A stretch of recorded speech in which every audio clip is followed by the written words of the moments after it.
নমস্কার বন্ধুরা, আমি অর্চনা। তো আজকে আমি নিয়ে এসেছি সুজির স্পঞ্জি জালিদার কেক। দেখুন কি সুন্দর জালিদার হয়েছে, আর কতটা সফট, কতটা নরম হয়েছে দেখুন।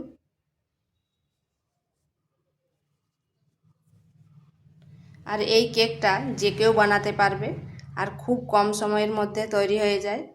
বিকেলে চায়ের সাথে খেতে কিন্তু দারুণ লাগে, আবার টিফিনেও দেওয়া যাবে। তো চলুন দেখে নেওয়া যাক আমি কেকটা কিভাবে তৈরি করি। এখানে নিয়েছি 1 প্যাকেট সুজিটা আমি মাপ করে নিচ্ছি।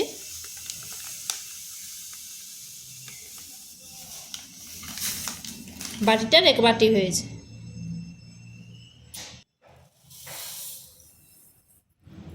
আর এই বাটিটাই মাপ করে নেব, হাফ বাটি দেব চিনি। এটা আপনারা মিষ্টিটা আপনাদের আন্দাজ মতো দিবেন। এটা মোটা দানার চিনি। এখানে দিচ্ছি 1 চিমটে লবণ।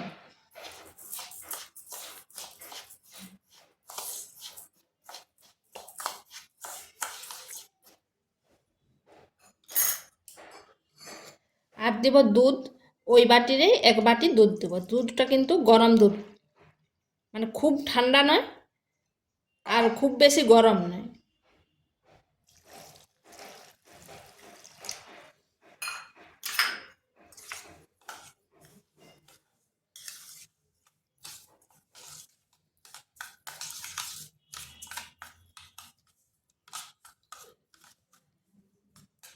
এরপর এটা মাখিয়ে কম করে আধ ঘন্টা রেখে দিচ্ছি রেস্টে। আর যদি হাতে সময় খুবই কম থাকে তাহলে 15 মিনিট বা 20 মিনিট রেখে দিতে পারেন। এটা আমি আধ ঘন্টা রেখে দিচ্ছি। এটা আধ ঘন্টা হয়ে গেছে। দেখুন সুজিটা কতটা মোটা হয়ে গেছে, মানে পুরো সুজিটা ভালোভাবে ভিজে গেছে।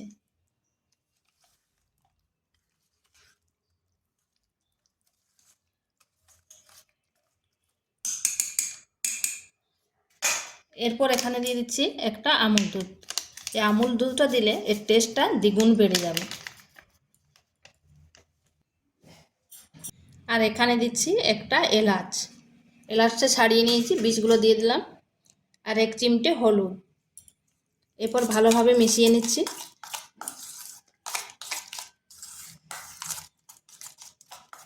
গুঁড়ো দুধ দিয়েছি তো, তাই একটু ভালোভাবে মিশিয়ে নিতে হবে, না হয় ঢেলা ঢেলা থেকে যাবে।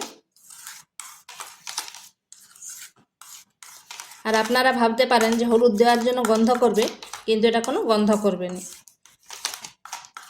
যেহেতু এলাচটা দেওয়া আছে।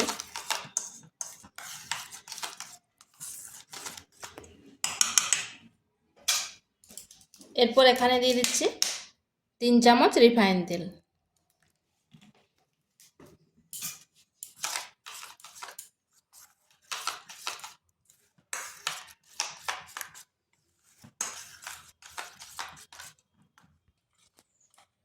এগুলো মেশানো হয়ে গেছে।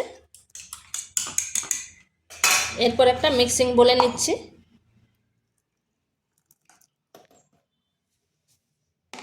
এরপর এটা ভালোভাবে পেস্ট করে নিচ্ছি।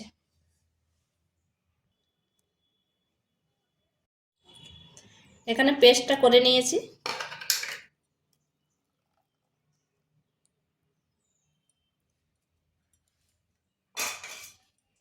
দেখুন পেস্টটা কত সুন্দর স্মুথলি হয়েছে।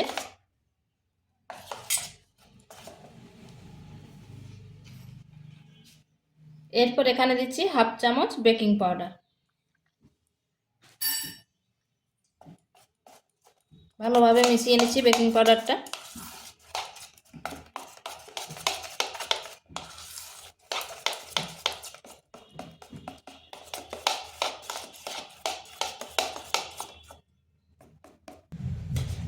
এটা একটু সময় ধরে ফেটাতে হবে, তাতে কেকটা স্পঞ্জি হবে।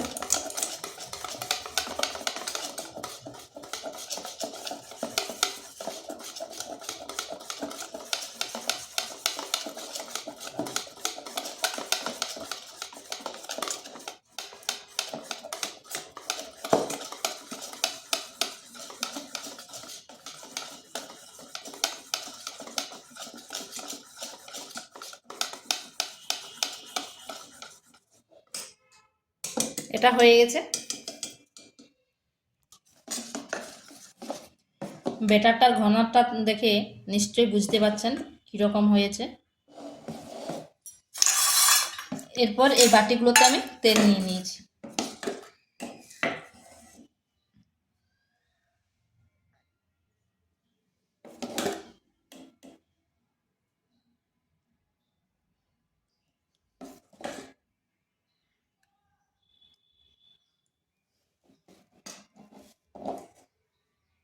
আমি এরকম ছোট ছোট বাটিতে করছি, আপনারা চাইলে একবারে বড় বাটিতেও করতে পারেন।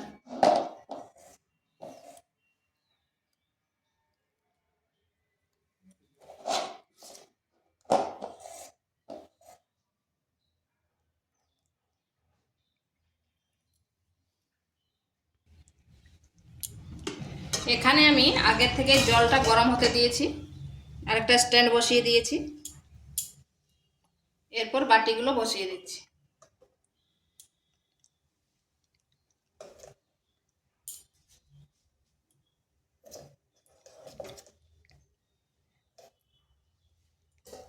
এরপর ঢাকা দিয়ে 15 থেকে 20 মিনিট মিডিয়াম টু স্লো আঁচে রেখে দিচ্ছি। এটা আমার প্রায় 20 মিনিট হয়ে গেছে। দেখুন কত সুন্দর ফুলে উঠেছে। এখানে একটা কাঠি দিয়ে দেখছি, দেখুন কাঠিতে লাগেনি, তার মানে এটা হয়ে গেছে। এরপর নামিয়ে নিচ্ছি। এগুলো ঠান্ডা হয়ে গেছে, আর দেখুন 4-5টা বাটি থেকে কি সুন্দর ছেড়ে গেছে। এরপর হালকা ছুরি দিয়ে এইভাবে করে দিলে উঠে যাবে।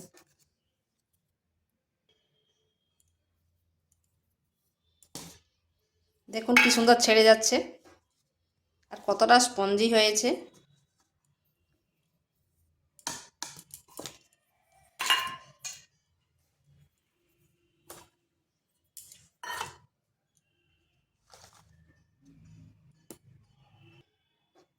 আর এই কেকটা খুব সহজে এবং খুব তাড়াতাড়ি হয়ে যায়, আর যে কেউ বানাতে পারবে। তো ভিডিওটা ভালো লাগলে লাইক, শেয়ার, কমেন্ট অবশ্যই করবেন, আর নিত্য নতুন রেসিপি পাওয়ার জন্য চ্যানেলটিকে সাবস্ক্রাইব করবেন।